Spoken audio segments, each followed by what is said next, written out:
Welcome my channel one shot पाठशाला पर और मैं हूं जीतू फौजदार और आज का हमारा टॉपिक रहेगा परमेय संख्याएं और अपरमेय संख्याएं। क्या होती है परमेय संख्या, क्या इनकी डेफिनेशन होती है, तो कुछ इंपॉर्टेंट जो एग्जांपल्स हैं जो बार बार पूछे जाते हैं कॉम्पिटिटिव एग्जाम में, तो वो हम सारे आज सॉल्व करेंगे। ठीक है, तो हमें परमेय संख्या जानने के लिए क्या करना, केवल आपको 3 पॉइंट याद रखने हैं। एक जनरल सी डेफिनेशन है कि वे संख्याएं जिन्हें हम p बटे q के रूप में लिख सकते हैं वे संख्या आपकी परमेय संख्या होती है। तो वहीं से स्टार्ट करते हैं। तो पहला पॉइंट मैंने ले लिया कि संख्याएं जिन्हें हम p बटे q के रूप में लिखा जा सकता हो, के रूप में लिखा जा सकता हो। p बटे q का मतलब होता है अंश बटे हर के रूप में, मतलब इस संख्या को आप अंश बटे हर भिन्न के रूप में आप लिख सकते हो। तो संख्या कौन सी होती है, परमेय संख्या होती है। पर यहाँ पे कंडीशन होती है। कंडीशन क्या है, देखो कंडीशन ये होती है कि जो q है आपका, जो हर है वो आपको कभी भी शून्य नहीं हो सकता। पहली बात तो ये होगी। ठीक है, अब बताओ, मैं आपको एग्जांपल के साथ बताऊंगा। पहला एग्जांपल मैंने ले लिया 22/7। ठीक है, ये आपको अंश बटे हर के रूप में लिख रही है। क्लियर है, यहाँ का वो q is not equal to 0 है, तो मैं इसको परमेय संख्या बोल सकता हूँ। नहीं बोल सकता, बोल सकता हूँ, मैंने टिक कर दिया। ठीक है, ऐसे ही मैंने 5 लिया ओनली, मैं इस 5 को क्या परमेय संख्या बोल सकता हूँ। इसे p बटे q के रूप में नहीं है, देखो ये p बटे q के रूप में है। कैसे, मैं 5 को 5/1 लिख सकता हूँ और ये अंश बटे हर के रूप में हो गई, और हर जहाँ पे 0 नहीं होना चाहिए तो यहाँ पे भी 0 नहीं है, तो ये भी एक परमेय संख्या है। ये क्लियर हो गया। अब मैं आपसे क्वेश्चन करता हूँ। क्वेश्चन क्या है कि मैंने 1/√2 लिख दिया ऐसे, थोड़ा समझना, यही इसका ट्विस्ट है। इस डेफिनेशन का सबसे अच्छा जो ट्विस्ट है वो इस एग्जांपल के थ्रू समझोगे। कैसे, मैंने 1/√2 लिख दिया, ये बोलेंगे आप सर तो p बटे q के रूप में भी है और q is not equal to 0 भी है, तो क्या ये परमेय संख्या है? नहीं, ये परमेय संख्या नहीं है। ये क्या है, आपकी अपरमेय संख्या है। कैसे, अब देखो ये अपरमेय संख्या क्यों है, क्योंकि जहां पे आपने जो p और q लिया है, ये p q क्या है, ये आपके पूर्णांक संख्याएं होनी चाहिए। कौन सी संख्या है, पूर्णांक संख्या। तो कंडीशन आपकी 2 हो गई, एक तो q is not equal to 0 तथा आपका p और q क्या होंगी, कोई पूर्णांक संख्या, कोई पूर्णांक संख्या होगी। इसलिए 1/√2 क्या है, अपरमेय संख्या है, ये परमेय संख्या नहीं है। क्योंकि पूर्णांक संख्याएं कौन सी होती हैं, पूर्णांक संख्या वे संख्याएं होती है कि जो अगर नंबर रेखा पे मैं इसको डिनोट करूं तो यहाँ 0, माइनस अनंत और यहाँ प्लस का अनंत, माइनस अनंत से लेकर प्लस अनंत तक के बीच में जो भी संख्या होगी वो सारी संख्या क्या होगी, पूर्णांक संख्या होती है। 1 2 3 4, -1 2 -2 -3 -4 तक। ठीक है, अनंत तक चलती जाएगी ऐसे। तो अब मैंने क्या कह दिया, √2 पूर्णांक है नहीं है। ठीक है, तो ये संख्या क्या हो गई, अपरमेय संख्या हो गई। इतना क्लियर हो गया। ये डेफिनेशन समझ में आ गया। ये डेफिनेशन क्या है कि p बटे q के रूप में लिखा जा सकता हो, हाँ ठीक है, लेकिन q is not equal to 0 होना चाहिए और p तथा q कोई पूर्णांक संख्या होनी चाहिए। यदि p और q में से कोई पूर्णांक संख्या नहीं है तो संख्या कैसे हो जाएगी, अपरमेय संख्या हो जाएगी। तो मैं ये कह सकता हूं कि 1/√2 एक अपरमेय संख्या है, √3/2 एक अपरमेय संख्या है। मैंने एक एग्जांपल लिख दिया यहाँ पर कि मैंने 0 लिख दिया। अब इस 0 को आपको बताना है कि ये परमेय संख्या है या अपरमेय संख्या है। आप बोलोगे सर इसको p बटे q के रूप में लिख सकते हैं, बिल्कुल लिख सकते हैं। कैसे लिख सकते हैं, क्योंकि मुझे पता है कि मैं 0 के नीचे कुछ भी रख लूं, 1 रख लूं, चाहे मैं 0 के नीचे 2 रख लूं, चाहे मैं कुछ भी रख लूं, उसका मान कितना आएगा, 0 आएगा। क्योंकि अगर आप जब 0 में किसी संख्या का भाग दोगे तो 0 बार ही जाएगा। तो ये p बटे q हो गया और q is not equal to 0। p 0 है, उससे हमें कोई फर्क नहीं पड़ता। अंश आपका 0 हो जाएगा, उससे कोई फर्क नहीं पड़ेगा, लेकिन हर आपका 0 नहीं होना चाहिए। ये क्लियर है, ये ठीक है। तो मैं आराम से क्या बोल सकता हूँ कि जो 0 है वो एक परमेय संख्या है। ये क्लियर हो गया। कभी अगर 0 में किसी संख्या का भाग दिया जाता है तो संख्या कौन सी कहलाती है, परमेय संख्या कहलाती है। इतना क्लियर हो गया। अब तक हमने ये पढ़ा है कि अगर 0 आपका अंश के रूप में दिख जाए तो संख्या कौन सी होगी, आपकी परमेय संख्या होगी। लेकिन अगर 0 हर में आ गया तो कंडीशन तो ये कहती है आना नहीं चाहिए, लेकिन आ गया तो भाई एग्जामिनर के मूड की बात है, क्वेश्चन कहीं से भी उठा सकता है। उसने अगर ऐसे दे दिया, उसने कह दिया 5/0 दे रहा हूं, अब मुझे बता दो 5/0 दे रहा हूं और आप मुझे ये बता दो कि ये जो संख्या है परमेय है कि अपरमेय है। तो आप सिंपल सा जवाब दोगे sir q is not equal to 0 होना चाहिए, लेकिन यहाँ तो q 0 है तो परमेय तो नहीं है, ये अपरमेय हो सकती है। नहीं, ये ना तो परमेय है और ना ही आपकी अपरमेय है। तो ना ही परमेय है और ना ही अपरमेय है। ये समझ में आया? क्यों नहीं है? क्योंकि जब मैं 0 से 5 को डिवाइड करूंगा, मैंने डिवाइड किया तो मुझे नहीं पता कितनी बार जाएगा, क्योंकि ये क्या होता है, नॉट डिफाइन होता है। आपने 0 में भाग दिया तो 0 बार जाएगा, लेकिन 0 से भाग दिया तो आपको पता नहीं कितनी बार 0 क्या किसी संख्या को विभाजित करेगी। तो मैं क्या कह सकता हूं, ये अपरिभाषित है, और अपरिभाषित है तो हम बता नहीं सकते वो परमेय है क्या परमेय है। वो ना तो परमेय होगी वो ना अपरमेय होगी। इतना क्लियर हो गया? क्योंकि क्वेश्चन वो दे सकता है आराम से, Q = 0 करके अगर दे दिया तो ना तो परमेय रहेगी ना वो अपरमेय रहेगी। ठीक है, इतना क्लियर हो गया? हमारे एक पढ़ लिया कि यदि संख्या को p/2 के रूप में लिखा जा सकता हो, जहां p और q पूर्णांक होने चाहिए, q ≠ 0 होना चाहिए, इसका मतलब हो गया संख्या परमेय संख्या हो गई। लेकिन अगर q 0 आ गया तो वो भी हमने ट्विस्ट पढ़ लिया है। वो ट्विस्ट कहता है कि अगर q 0 आ गया तो हम बता सकते हैं संख्या ना तो परमेय होगी ना ही अपरमेय होगी। इसको नोट कर लेना, अगर q 0 आ गया तो ठीक है, क्या होगी, ना तो परमेय ना अपरमेय। अब आया पॉइंट नंबर 2 की बात। मैंने बताया था 3 पॉइंट रखने, जिसमें दूसरा पॉइंट क्या है? दूसरा पॉइंट कहता है यदि कोई संख्या आपको अंडर रूट के अंदर मिल जाती है तो कैसे पहचानोगे? ठीक है, जिनका पूर्ण वर्गमूल होता है, जिनका पूर्ण वर्गमूल होता है। पॉइंट नंबर 2 ध्यान रखना, मैंने कहा अंडर रूट के अंदर √16 दे दिया, तो √16 को आप आराम से देखो कैसे सोल्व कर सकते हो। मैं कह सकता हूं कि √16 को मैं 4 का स्क्वायर लिख सकता हूं, क्योंकि 4 का स्क्वायर ही होता है। ठीक है, तो मैं आराम से इसको 4 का स्क्वायर और अंडर रूट को 1/2 लिख सकता हूं, और यहां से आपका 4 बाहर निकल के आ जाएगा। निकल के आ गया। जब जब संख्या अंडर रूट से पूरी रूट से बाहर आ जाए, मतलब अंडर रूट के अंदर कुछ भी ना बचे, तो संख्या कौन सी होगी? परमेय संख्या होगी। और जब जब संख्या अंडर रूट के कुछ ना कुछ रह जाए उसके अंदर, या उससे वो बाहर नहीं निकल सकती है, तो क्या होगी? अपरमेय संख्या होगी। और एग्जांपल के लिए मैंने √13 लिख दिया, क्या आप इसको बाहर निकाल सकते हो? नहीं निकाल सकते हो। तो कौन सी संख्या होगी? अपरमेय संख्या होगी। और परमेय संख्या जब जब संख्या पूरी रूप से बाहर आ जाए। ठीक है, ये क्लियर हो गया? बहुत सिंपल सा है। अपरमेय संख्या आपका √2, आपका √3, ये सारी कौन सी संख्या आपकी? अपरमेय संख्या है। √7, √6, √11, ये सारी संख्या क्या आपकी? अपरमेय संख्या है। आप यहां बोल सकते हो सर एक एग्जांपल ऑफ √15 ले सकते हो, इसमें आराम से आप 5 लिख सकते हो, 5 को 5/1 लिख सकते हो। तो मैं आराम से कह सकता हूं कि ये क्या आपकी परमेय संख्या हो गई और ये आपकी अपरमेय संख्या हो गई। इतना क्लियर हो गया? पॉइंट नंबर 2 क्लियर हो गया। अब बचा आपका लास्ट पॉइंट।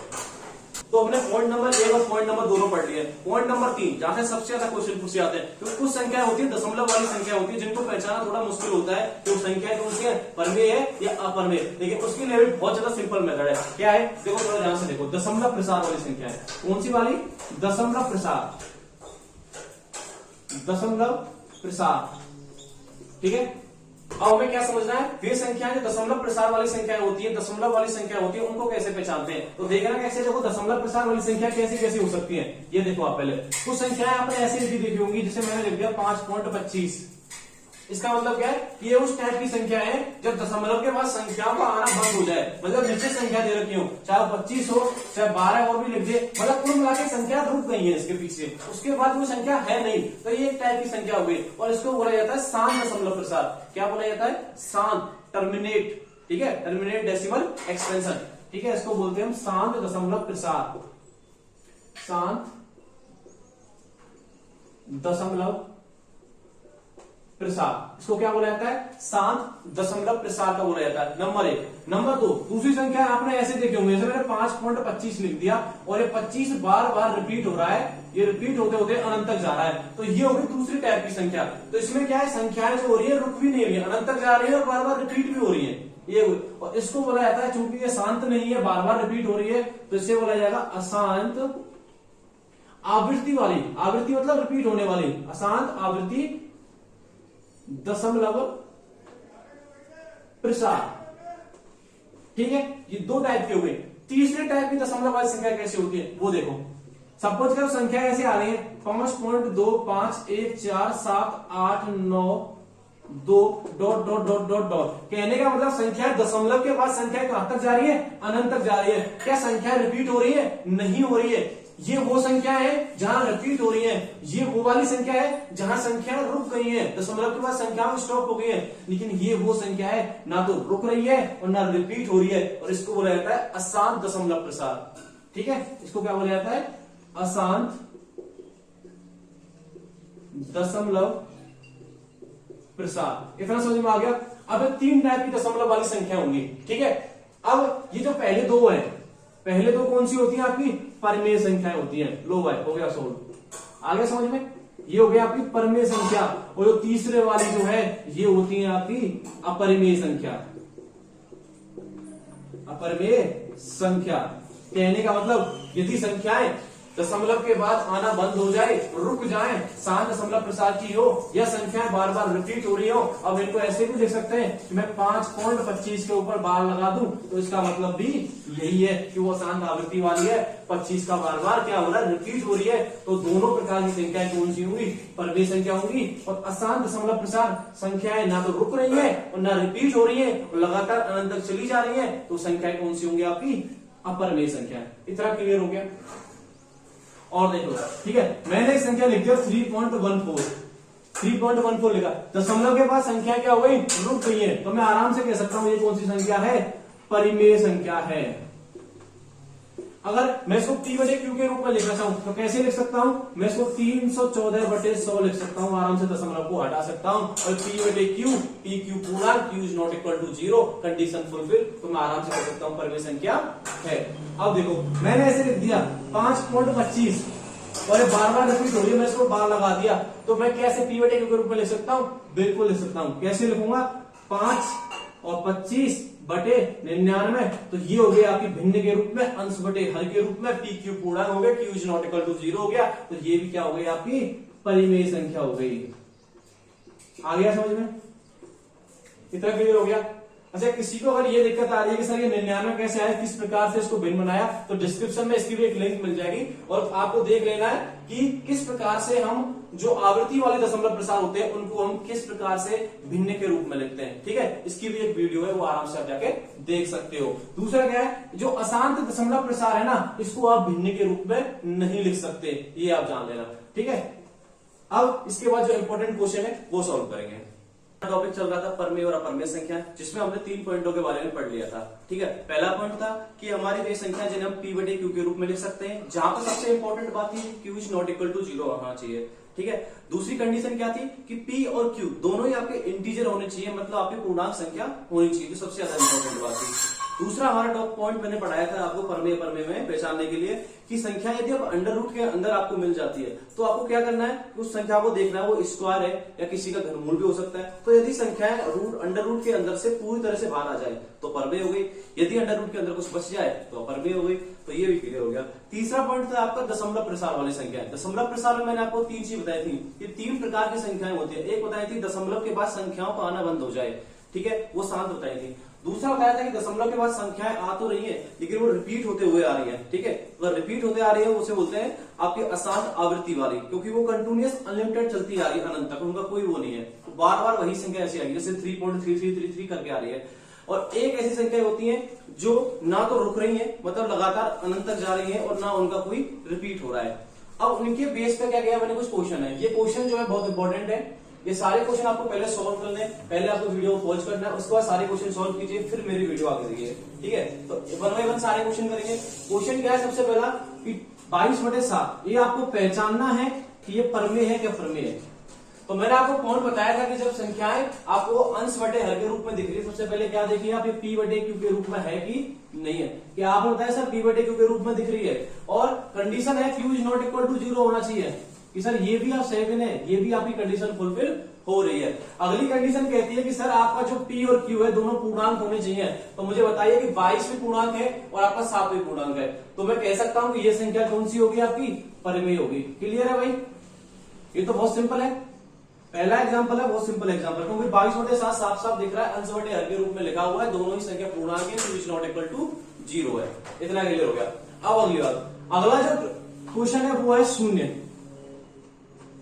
शून्य क्या है, शून्य आपकी परमेय अपरमेय, बहुत बार लोग है ना उसमें कंफ्यूज होते थे वो कैसे करना है। मैं क्या शून्य को ऐसे नहीं लिख सकता कि 0/1, या शून्य के नीचे कुछ भी लिख सकता हूँ 0/2, तो मैं ये बोल सकता हूँ कि सर ये तो अंश बटे हर के रूप में हो गई, और जहां पे Q is not equal to 0, हमें फर्क नहीं पड़ता कि P 0 है कि नहीं है, हमें फर्क किससे पड़ता है, Q से।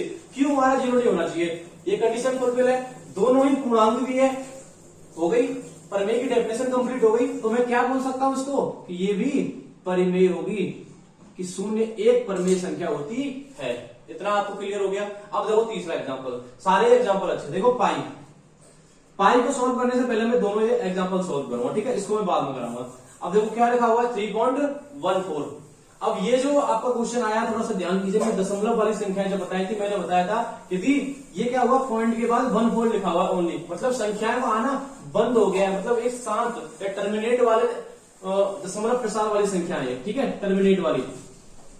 अब मैं क्या बोलूंगा, मैंने बताया था कि आपको शांत यदि मिल जाए तो आप डायरेक्टली बोल सकते हो, आपको जरूरी नहीं है p/q के रूप में लिखो, तो मैं सीधा ही देख के बता दूंगा सर तो शांत है, दशमलव के बाद संख्या आना बंद हो गया, तो ये हो गई आपकी परिमेय। इतना क्लियर हो गया? हो गया क्लियर? अब अगला क्वेश्चन क्या आता 3.14159265 डॉट डॉट डॉट, मतलब संख्याएं जो है वो अनंत तक जा रही है, अनंत तक जा रही है, तो हमें दो चीज देखनी है कि हमें संख्याएं कहीं रिपीट तो नहीं हो रही है, 14 आया है, 15 आया, मतलब रिपीट नहीं हो रही है, फिर 9265 करके आ रहा है, ठीक है, ये संख्या रिपीट नहीं हो रही है और ये अनंत तक भी जा रही है, तो संख्या कौन सी होगी? अपरिमेय संख्या है, क्योंकि मैंने कंडीशन 3 में बताया था आपको, यदि संख्याएं दशमलव के बाद रुक नहीं रही है, ना ही वो रिपीट हो रही है, तो संख्याएं कौन सी हो जाएंगी? अपरिमेय संख्या हो जाएंगी। तो मैं इसको क्या बोल सकता हूं, ये वाला एग्जाम्पल आपका अपरिमेय का होगा। ये क्लियर हो गया? हो गया क्लियर? अब मुझे पता, किसी को यदि पता हो 3.159265 ये वैल्यू जो है ये किसकी वैल्यू है? पाई की वैल्यू है। किसकी वैल्यू है? ये पाई की वैल्यू है। अगर ये पाई की वैल्यू है तो पाई क्या हो जाएगी? ये अपरिमेय संख्या हो जाएगी। तो मैं इस एग्जांपल को क्या बोल सकता हूं कि पाई एक अपरिमेय संख्या है, ठीक है, ये क्लियर हो गया? ये एग्जांपल आप क्लियर हो? अब कुछ लोगों के दिमाग में क्या रहा होगा कि सर 22/7 की तो वैल्यू क्या होती है? पाई की होती है, जो हम कैलकुलेशन जब करते हैं तो हम 22/7 लेते हैं, और 22/7 आपने क्या बोल दिया? परमेय बोल दिया है, और पाई आपने क्या बोल दिया? अपरमेय बोल दिया है, और पाई की वैल्यू आपने अपरमेय बता दिया, तो ये कैसे कंफ्यूज हो जाए? देखो 22/7 की जो वैल्यू है, आप जब इसकी वैल्यू निकालोगे ना, तो इसकी जो वैल्यू है वो भी 3.14 करके कुछ इसकी वैल्यू आती है, ठीक है। इसकी जो वैल्यू आप निकालोगे, इसको डिवाइड करोगे 3.142857 करके, ऐसे एक रिपीट होने लग जाती है इसके बाद में, तो कहीं ना कहीं ये जो वैल्यू है ना, ये जो है इसके अप्रोक्सीमेटली वैल्यू है, ऑलमोस्ट ऐसी ही वैल्यू है, लगभग इसका मान सेम है। इसलिए हम क्या करते हैं, जब हम कैलकुलेशन करते हैं तो कैलकुलेशन उस वैल्यू को क्या कर लेते हैं, हम इसको 22/7 के बराबर मान लेते हैं, ताकि हमारी कैलकुलेशन इजी हो जाए। इतना क्लियर हो गया? पर ये जो 22/7 है ये पाई नहीं है, इतना आपको याद रखना है, ठीक है। अगर ये पाई नहीं है तो ये जो है वैल्यू बार बार रिपीट भी होती है, जब इसको डिवाइड करोगे तो आप, मैं आराम से बोल सकता हूं, दशमलव के बाद संख्या यदि रिपीट होने लग जाती है तो वो कौन सी संख्या होती है? परमेय संख्या होती है। हो गया ना क्लियर? समझ में आ गया ना? 22/7 परमेय कैसे? क्योंकि 22/7 जो है वो पाई की एग्जैक्ट वैल्यू नहीं है, इसलिए पाई जो है परमेय है और 22/7 परिमेय संख्या है। इतना क्लियर हो गया? ये सारे एग्जाम्पल आपको क्लियर हो गए, ठीक है। ये जो पाई है ना, ये आपका बार बार क्वेश्चन जो है पूछा जाता है, जब भी आपको आगे जाके एग्जाम दोगे, ठीक है, तो वहां पे ये क्वेश्चन बार बार आपको 22/7 या पाई है या फिर इसकी डायरेक्ट वैल्यू जो है आपको मिल जाती है क्वेश्चन में। ये 1 नंबर का एमसीक्यू क्वेश्चन बार बार पूछे जाते हैं, इनमें से ये ध्यान रखना है कि डायरेक्टली क्वेश्चन आ जाएगा कि निम्नलिखित में से बताना है कि परमेय कौन सी है और परमेय कौन सी है, या पाई परमेय है या परमेय है, ऐसे क्वेश्चन सीधा पूछा जाता है। अब नेक्स्ट क्वेश्चन है, ठीक है, आपने देखा है 2 + √3, 2 + √3, अगला क्वेश्चन है 2 - √3, और उससे अगला क्वेश्चन है 2 × √3, और उसके बाद अगले बार डिवाइड वाला है। देखो इस प्रकार के क्वेश्चन आप देख रहे हो, एक चीज सिंपल अभी नोट कर लेना। देखो यदि परमेय संख्या है, परमेय संख्या के साथ अपरमेय संख्या है, परमेय संख्या के साथ यदि अपरमेय संख्या है और वो दोनों जुड़ी हुई हैं, प्लस माइनस गुणा और भाग के साथ, मतलब चारों के साथ, चाहे वो जोड़ के साथ जुड़ी हो, चाहे माइनस के साथ जुड़ी हो, चाहे वो आपको मल्टीप्लाई का साइन हो उनके बीच में, चाहे वो डिवाइड वाला हो, तो वो संख्याएं परमेय प्लस अपरमेय मिलकर के आपकी अपरमेय संख्या बनाती है। कौन सी बनाती है? आपकी अपरमेय संख्या बनाती है। क्लियर हो गया? हो गए सारे क्वेश्चन सॉल्व एक साथ में? समझ में आ गया ना? इसको नोट कर लो। ये क्या हो गया कि आपकी परमेय संख्या है और वो आपका कॉम्बिनेशन बना रही है अपरमेय संख्या के साथ, किसके साइन के साथ? प्लस में हो सकती है, माइनस में हो सकती है, आपकी गुणा में हो सकती है, मल्टीप्लाई के साथ में, और आपका भाग के साथ में हो सकती है। जैसे फॉर एग्जांपल ये आपका सबको पता है 2 जो परमेय संख्या है और √3 अपरमेय संख्या है, दोनों के मिलकर क्या बन जाएगा? अपरमेय, क्योंकि अभी अभी बताया है परमेय प्लस अपरमेय क्या होती है? अपरमेय होती है, चाहे वो प्लस के साथ में हो, चाहे माइनस के साथ में हो, चाहे गुणा के साथ में हो, चाहे भाग के साथ में हो। अब अगली जो है ये माइनस के साथ में जुड़ी हुई है, तो मैं क्या बोल सकता हूं कि ये भी क्या होगी? आपकी अपरिमेय होगी। ये क्लियर हो गया? इससे अगला जो क्वेश्चन है ये जुड़ा हुआ है 2 मल्टीप्लाई रूट 3, तो मैं आराम से बोल सकता हूं कि ये भी क्या होगी आपकी अपरमेय होगी, क्योंकि परमेय और अपरमेय का कॉम्बिनेशन अपरमेय ही आता है। इतना क्लियर हो गया। उसके बाद डिवाइड वाली है, डिवाइड वाली भी आपकी क्या हो जाएगी अपरमेय हो जाएगी। तो इसको नोट कर लेना, ये भी आपका क्वेश्चन यहां से भी पूछा जाता है। ठीक है। अच्छा ये जो वैल्यू है ई आपको यहाँ पे दिख रही होगी, जैसे आपको पाई दिखता है ऐसे ही आपको ई यहाँ पे दिख रही है। जैसे लॉग वाला ये होता है ना, उसकी जो वैल्यू क्या होती है 2.7182812884, इस प्रकार से इसकी वैल्यू है, और जो कि अनंत तक जा रही है। मैंने आपको क्या बताया था कि अगर वैल्यू है दशमलव के बाद कोई संख्या आ रही है, सबसे पहले क्या चेक करना है कि संख्याओं का आना रुक गया है क्या, कि सर अनंत तक जा रही है। ये तो क्लियर हो गया कि अब आवृत्ति वाली तो नहीं है, ऐसा तो नहीं कि संख्या रिपीट हो रही हो, कि सर देख रहा है कि इसमें कोई भी संख्या बार बार रिपीट नहीं हो रही है, और नहीं हो रही तो फिर क्या हुआ, ये क्या हो गया आपकी अपरमेय संख्या है। जब मैं समझा रहा था तब मैंने दशमलव प्रसार वाली सारी संख्या बताई थी, शांत अशांत और अशांत आवृत्ति वाली। ये अशांत आवृत्ति वाली है, ठीक है, तो ये अपरमेय हो गई। अब देखो इस क्वेश्चन को सॉल्व कीजिए। ये क्या लिखा हुआ है, यहाँ पे लगा हुआ है, ये इसका घन है, तो 3 लिख गया ना, यहाँ पे स्क्वायर नहीं है, ये इसका घन है। और 27 का घन कितना होता है, जहां तक मुझे पता है, अगर मैं इसको सोल्व करूंगा तो 3 की पावर 3 आ जाएगा ये, और इसका मतलब क्या हो जाता है 3 की पावर 3 मल्टीप्लाई 1/3 बराबर आ जाएगा आपका 3। ये क्लियर हो गया। अगर ये इससे पूरी तरह बाहर वैल्यू आ गई है तो मैं क्या बोल सकता हूं कि ये परमेय संख्या है, क्योंकि मैं 3 को 3/1 लिख सकता हूं आराम से। ये समझ में आ गया, ये p/q के रूप में हो जाएगा, दोनों ही संख्या आपके पूर्णांक हो जाएंगे और q is not equal to 0 आ जाएगा। क्लियर है, इतना क्लियर है। देखो ये जो क्वेश्चन है, ये क्वेश्चन आपका रेलवे में पूछा गया है। मुझे एक चीज बताइए, मैंने जो आपका बताया ना उससे सॉल्व हो जाएगा। स्क्वायर आपको बोलना आता है, a प्लस बी का होल स्क्वायर क्या होता है, a square plus B square plus 2ab। तो मैं इसका स्क्वायर बोलूंगा कि √3 का स्क्वायर कर दिया प्लस b का स्क्वायर मतलब √5 का स्क्वायर प्लस 2ab। तो मैं क्या लिख सकता हूं 2√3√5 ऐसे लिख सकता हूं आराम से। अब मैं अगर इसको सोल्व करूंगा तो ये 3 आ जाएगा, यहां से 5 निकल के आ जाएगा, और इसको मैं 2 और इसको आराम से √15 लिख सकता हूं। ये कितना आ जाएगा, 5 और 3 8, 8 प्लस 2 √15। अब आई बात बताइए मुझे, मैंने बताया था परमेय हो और अपरमेय हो दोनों किसी भी साइन के साथ आ जाए, प्लस के साथ, माइनस के साथ, मल्टीप्लाई के साथ, डिवाइड के साथ में, ठीक है, तो क्या बनाती है अपरमेय संख्या बनाती है। क्या बनाती है, अपरिमेय संख्या बनाती है।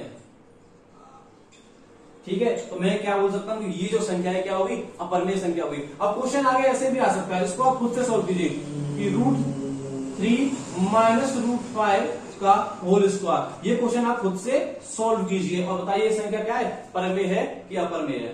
ठीक है, ये सारे क्वेश्चन आपने सोल्व कर लिए।